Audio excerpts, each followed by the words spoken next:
Top of the morning, ladies and gentlemen. Welcome back to another video.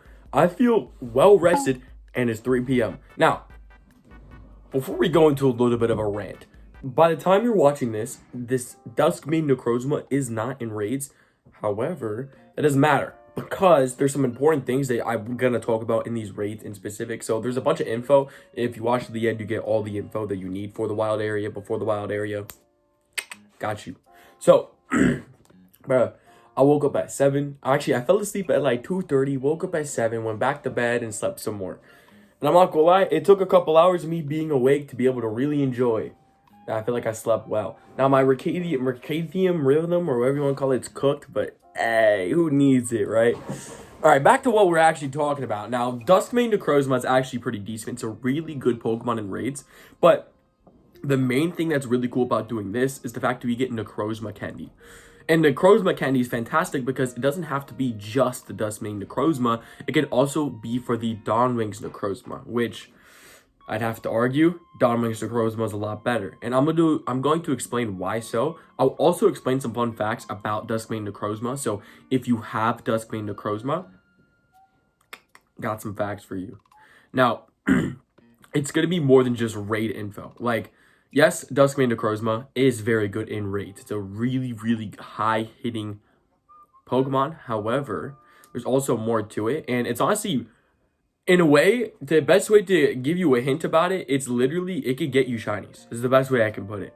Now, if you've watched the Wings Necrozma video, you may have known what I'm talking about. But if you haven't, we're going to take out this raid, see if we can get this shiny. And I'll explain to you what I mean by how this Pokemon could also get you more shinies.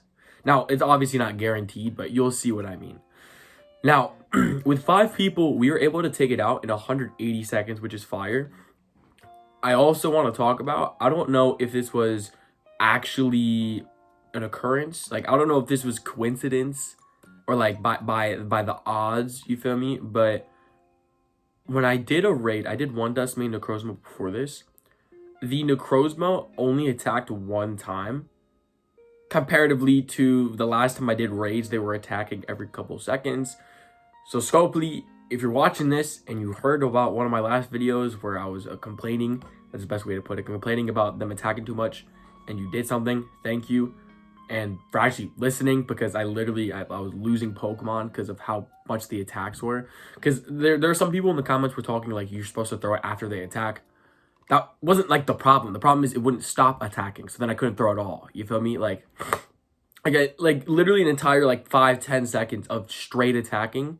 Like it was weird. But I mean, unless it like fully attacks here, like crazy, then I'm gonna presume that they did something. So this is not shiny. A 2061, nowhere near Hundo. It's done its first attack so far. That was a really bad throw by me.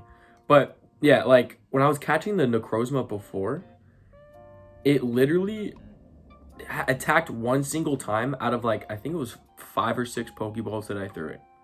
So, really happy about that. It's not like, the Pokemon's not being, like, obnoxious. Does that make sense?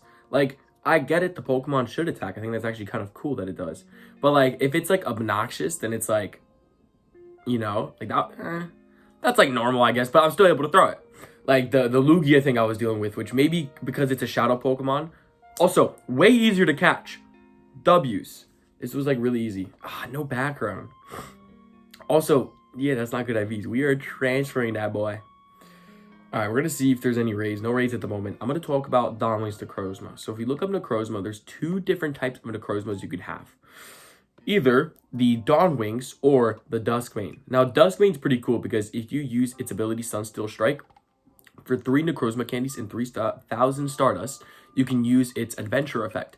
And the best way to explain it is it's literally like a incense. So as you can see, an Executor just spawned off of it. Now, it didn't show this last time, but hopefully it will this time. I'm going to show you what it could possibly spawn. So, okay, so Scopely, if you're watching this, I would love to show the people watching what Pokemon can spawn. I'll give you a hint though, that every minute a new Pokemon spawns. So you'll get 10 different spawns in that 10 minutes. You can get Executor, as well as other Pokemon that would spawn in the day on this incense. So you can use this ability at night and still get daily spawns.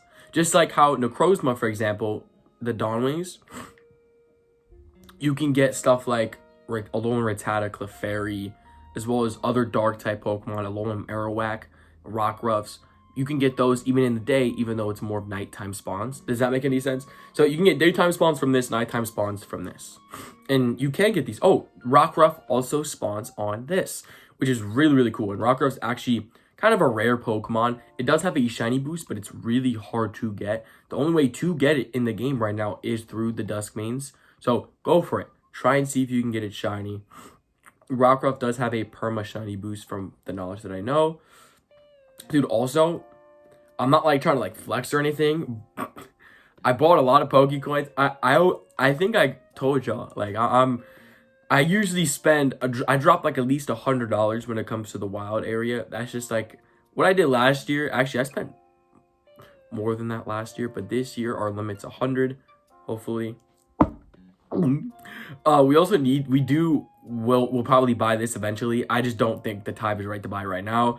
We did buy the gold wild area ticket, meaning that the Beware encounter, we're gonna get Grimstar, which we already do have, but another one with the ticket's dope. I am super excited. Oh wow. So we get Pidgey. So Pidgey's one of those spawns, kind of like Rattata, where it spawns pretty frequently, which is pretty cool. IVs on it are some, but if I evolve it, 12 candies to get 1,000 XP per. Pretty dope. Dude, I also don't think I made this video. Speaking of XP, I did level up, which is super dope. Or did I level up? I might have leveled up. We're gonna check. I know my friend leveled up because I did it for him on his phone. I'm actually gonna check. I don't know. No, I think I'm still level 71, I guess. Maybe I didn't. No, I've been doing stuff. That's what I've been doing. I completed a task on the top, which I don't know what it was. Following a route 7 days in a row. I don't think I'm doing that. I mean, the supercharged attacks and earning stardust is easy. I don't think I'm following a route, bro. I really don't think I will. Now, big thing for the wild area that I want people to realize is that the reason I bought so many Pokecoins, not only for remote raids, however, you can buy Safari Balls because in the Nagasaki, Japan, the people who are doing the event over there, they got the event early and we were able to see a couple things. With one thing being the Safari Balls are in the shop. Or you can be in the shop as well. Though obviously you'll get it while you're playing. I think every hour a balloon spawns and other stuff like that. But a big thing is the fact you could buy them with your Pokecoins. And even if you don't spend money on the game, you can gain Pokecoins via putting Pokemon into gyms. So it's really cool to do so because there's times where like, you know, one mighty Pokemon is being very tedious and you waste a couple balls. Being able to buy a couple more might be really cool. Or if you're in an area or like I think it's the first 2 minutes of every hour, you get a bunch of mighty Pokemon everywhere. Try and quick catch all of them, right? I think that would be pretty cool. I think that's like the biggest thing that I'd recommend. That's why I bought so many Pokecoins to be able to do so. There might possibly be some type of wild area stream, maybe. More than likely, there'll just be a bunch of YouTube shorts, a bunch of long form videos, a bunch of cool stuff. I think I want to do more challenge videos in a sense. So like doing one of my ideas was doing Beware raids until I get a shiny, or you know, doing Darkrai, you know, just raids and stuff like that, having a good time. You feel me? I will though. We're uploading this video the time you're watching this tomorrow on the 13th. The 14th, I will make a video talking about the best counters for Shadow Darkrai, as well as Shadow Cresselia, because I did say I was going to make that video, and I will do so.